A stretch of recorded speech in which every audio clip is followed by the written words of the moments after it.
Мына медитация адамның өмірін тікелей айтқанда ұзартады. Мысалы, бізде нерв жүйелері ғой құртатын, яғни нерв жүйелерінің асқынуы. Мына 15 минут отырасың ғой, будильникке қойып. Тым ұзақ сияқты болып көрінеді басында. Денең жыбырлай бастайды, бағанағы не болып кетті деген сияқты. Яғни сол 15 минутың былайша айтқанда ұзақ өтеді. Екіншіден, әрине, нерв жүйелерің бір орынға, бір ретке келгенде өмірге деген көзқарасың басқаша болады. Медитацияны қалай жасау үшін әртүрлі техникалар бар, әртүрлі тәсілдері бар, оны ютубтан қарауға болады. Бірақ ең базысы денеңді, арқаңды тік ұстап, басыңды кішкене көтересің жоғарға.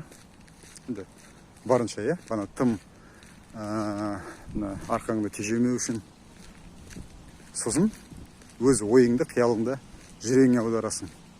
Барынша миыңда ой болмау керек. Сосын деміңе мән бересің. Қалай дем алып атсың, қалай дем шығарып атсың, сосын жүрегіңнің соғысына мән бересің. Сол уақытта сенің ойың, сенің назарың, жүрегіңмен деміңде болғанда басқа ойлар аздап келе бастайды. Ойлар келіп атса ештеңе етпес, бақылада жіберіп қой. Миың тынышталады, жан дүниең тынышталады. Өмірің шынымен де рахаттанады сосын. Мына ата-бабамыз сопы болған ғой.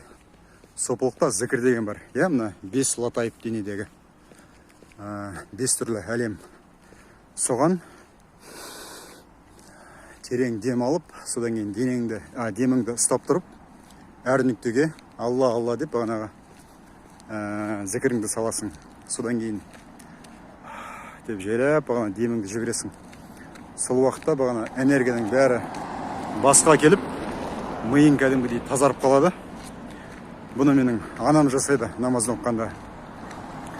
Сол, яғни діни кейбір ритуалдар, осының бәрі осыған алып келеді. Яғни адамның жеке жүйесін қалыптастау. Қазір мына жерде отырып 15 минуттық медитация жасаймын. Медитация жасап болғасын не істеймін? Мына қоқыстарды алып орныға апарып тастаймын. Яғни бұл да бір қызмет емес пе?